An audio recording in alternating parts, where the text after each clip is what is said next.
क्योंकि जब मैंने LSD की और जब उसके इंटरव्यू शुरू हुए तो आई रियलाइज कि यहाँ तो सब इंग्लिश में बात करते हैं इन मुंबई। तो मुझे समझ आया कि अच्छा यहाँ तो बिकॉज LSD में if you see in lot of interviews I am just sitting quietly not speaking a word. फिर मुझे समझ आया कि ये लैंग्वेज तो आनी चाहिए। और बिकॉज जहाँ से मैं आया हूँ गुड़गांव, जो दोस्त भी थे आसपास के सब हिंदी भाषी हैं, and as I said English was just a subject for us कि ये जैसे सोशल स्टडीज़ है, मैथ्स है, ऐसे इंग्लिश है, इसको पढ़ के इसमें मार्क्स ला के पास होना होता है। बिकॉज कोई भी लैंग्वेज आपको बोलने से आती है, आपका एनवायरनमेंट आपको वो लैंग्वेज सिखाता है, और वो कभी था नहीं। फिर यहाँ पे आया तो समझ आया कि ये तो चाहिए।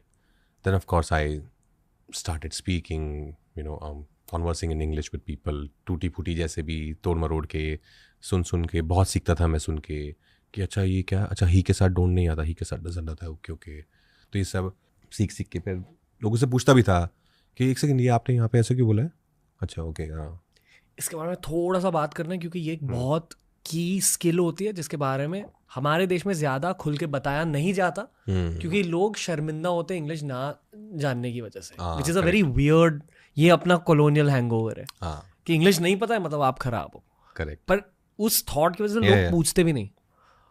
एंड ऑनेस्टली आपकी इंग्लिश बहुत अच्छी है, like I didn't know this. बहुत बेटर होगी अभी से, तो बहुत बेटर है पहले से। बचपन में मैं सभी से हिंदी में बात करता था। स्कूल जाकर जब आप हिंदी में बात करने लगते हो अपने दोस्तों के साथ, आपको थप्पड़ मिलते हैं आपके टीचर्स। Really? हाँ मुंबई में। हाँ, कि आप इंग्लिश में क्यों नहीं बात कर रहे। और थप्पड़ मार मार के ना आपसे वो हिंदी हटाई जाती है थोड़ी सी एटलीस्ट। और मैं कॉन्वेंट स्कूल में था टिल 4th स्टैंडर्ड। उसके बाद भी जहाँ गया वो एक थोड़ा सा फैंसी और स्कूल था, रिलायंस का स्कूल। वहाँ मेरे लिए भी एक कल्चर शॉक था क्योंकि मैं एक बहुत बेसिक स्कूल से था। तो सोचो अगर उस बेसिक कॉन्वेंट स्कूल में इंग्लिश को लेकर इतनी घिसाई हो रही थी तो यहाँ कैसे घिसाई हो। करेक्ट। मेरे प्रोनाउंसिएशंस अच्छे नहीं थे, मेरी इंग्लिश एक्चुअली खराब थी as compare to the average.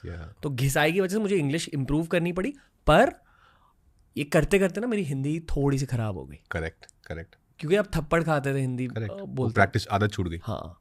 तो जब हमें यूट्यूब स्टार्ट करना था इन हिंदी, मेरा ये इंग्लिश चैनल था पहले, हमने एक नया जहाँ ये चैनल अभी वो थोड़े टाइम बाद स्टार्ट हुआ और मुझे हिंदी के ट्यूशंस लेने पड़े।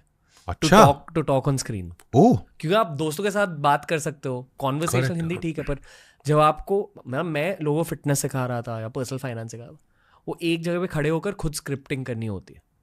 तो नाउ आई फील कि मेरी हिंदी काफ़ी ज़्यादा इंप्रूव हो चुकी है, पर थोड़ा सा वक्त लगा, एफर्ट लगा। और आई फील कि talking to camera for infotainment ये सबसे मुश्किल चीज़ होती है। ऑफकोर्स उसमें तो लैंग्वेज पकड़ बहुत चाहिए आपको।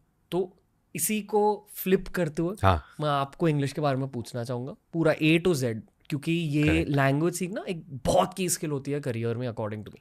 नहीं ऑफ कोर्स आई थिंक क्योंकि इंग्लिश एक यूनिवर्सल लैंग्वेज है, आप कहीं बाहर ट्रैवल भी करते हैं तो इट ऑलवेज हेल्प्स। और जहाँ से मैं आया था हमारी तो इंग्लिश टीचर भी वो हिंदी में बात करती थी हमसे। वहाँ ऐसा नहीं था कि आपको थप्पड़ पड़ रहा है। वहाँ पे अगर मैं अपने दोस्तों में ज़्यादा इंग्लिश बोल दूँ लगा अरे अच्छा ओ बड़ा अंग्रेज बन रहा है, वहाँ ऐसे वाला था कि they look down upon you कि अच्छा इतनी इंग्लिश बोल रहा है। तो जब वैसे मैंने बताया कि LSD के बाद रियलाइज़ कि यार कुछ करना पड़ेगा इसका, तो मैंने पढ़ना शुरू किया। मैंने इंग्लिश बुक्स को पढ़ना शुरू किया। मेरे जो दोस्त थे आसपास के जिनको इंग्लिश आती थी, मैं सुनता बहुत अच्छा हूँ, जैसे मैंने कहा ना I am a good listener, तो मैं पकड़ लेता हूँ बहुत जल्दी in life also because as an actor you need to. मैं बहुत सारे अलग अलग एक्सेंट्स करता हूँ फिल्मों में, तो वो मैं सुन के ही पकड़ता हूँ। तो फिर मैंने लोगों को सुनना शुरू किया कि लैंग्वेज कैसे आती है, आप सुनते हो। फिर मैंने देखा कि अच्छा कि कोई फॉर्मेशन हो रहा है सेंटेंस का, तो जैसे he doesn't go to work, तो इसने कि इसने he don't go to work क्यों नहीं बोला होगा। फिर मैंने किसी और को सुना कि शी डजंट, ही डजंट, लगा अच्छा मे बी ही के साथ ना डजंट जाता है, ही के साथ आप डोंट नहीं बोलते हो। तो मैंने अपने आप को फिट कर लिया कि अच्छा शब्दों की पैटर्न रिकग्निशन, शब्दों में पैटर्न्स ढूंढ। हाँ बताइए। करेक्ट। तो ये सब आई थिंक धीरे धीरे इट्स एन ऑर्गेनिक प्रोसेस। ऐसा नहीं कि 3 दिन का कोई मैंने कभी इंग्लिश क्लास नहीं की कभी, लेकिन सीख के सुन के अपने आप सुन के मैंने उसको सुनता रहा, जमा करता रहा, started using it in my life. किसी को 2 लाइन इंग्लिश में जवाब दे दिया तो लगा कि हाँ सही बोला यार। अपने आप में भी कॉन्फिडेंस आता है आपको जितना आप बोलते हो। जैसे I am sure when you started out in Hindi and now you must be feeling more confident than how you were earlier. हाँ डेफिनेटली, मतलब वही ज़्यादा बात करके। करेक्ट, ज़्यादा बात करके। तो वही हुआ मेरे साथ भी। कॉफी विद करण देखकर नहीं कॉफी विद करण भी देखा, बट हमारी जो फिल्म्स के प्रमोशन होते थे, जैसे शाहिद के टाइम पे हंसल सर के साथ बहुत ट्रैवल किया and his English is really good, तो उनसे उठा लिया, या किसी और के साथ ट्रैवल किया। अपने दोस्त हैं अनीश, मेरे एक बहुत अच्छा दोस्त है, वो इंग्लिश बहुत अच्छी बोलता है, तो उसके सुनते हुए पकड़ लिया कुछ। I think you have to keep picking up things from here and there, and then अपने घर लाके अपने झोले में से निकाल के आज मैंने ये सीखा है तो ये करेक्ट है। जब मैंने हिंदी अच्छे से सीखी और हिंदी में सोचने लगा, तब पर्सनैलिटी भी थोड़ी सी बदल गई।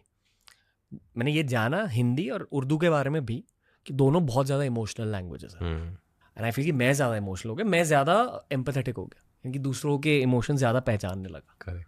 तो इंग्लिश सीख कर क्या बदला? इंग्लिश सीख कर ये बदला कि जब कोई इंटरनेशनल अवार्ड मिला तो स्पीच देने के लायक रहा। बट ये है, I think in our city though we make Hindi films, पर हम ज़्यादातर लोग जो है यहाँ पे इंग्लिश में बात करते हैं हम सब। तो ये है, आई थिंक ये लैंग्वेज आनी ही चाहिए। And for some reason as you said ना, वो एक कॉलोनियल थोड़ा हमारा बैगेज है, तो I am sure there are few people जो who look down upon you, as you said ना कि बचपन में ऐसा थप्पड़ भी लगता था कि इंग्लिश में बात करो। Even now I am sure they can't slap you, but they might look down upon you कि अरे क्या इसको इंग्लिश भी नहीं आती यार। मुंह पे कोई नहीं बोलता होगा, आई एम श्योर।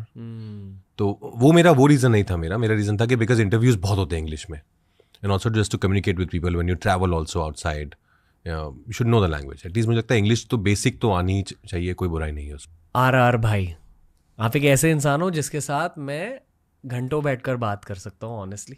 पिछली बार वो एक फॉर्मल सेटिंग थी, ऐसा लग रहा है कि मैं पहली बार आपसे खुल के बात कर रहा हूँ, तो बहुत अच्छा लग रहा है आपके साथ। थैंक यू रणवीर, मुझे भी। बस यही था, आई थिंक हम पॉडकास्ट के एंड तक पहुंच चुके हैं। आप बहुत अच्छे प्रेजेंस हो RR भाई, मतलब जेन्युइनली, क्योंकि as a team also we feel the guest presence. आपका दिल बहुत प्योर है, बहुत साफ है। I was grateful to you then. I'm grateful to you again for your time. Thank you. Thank you.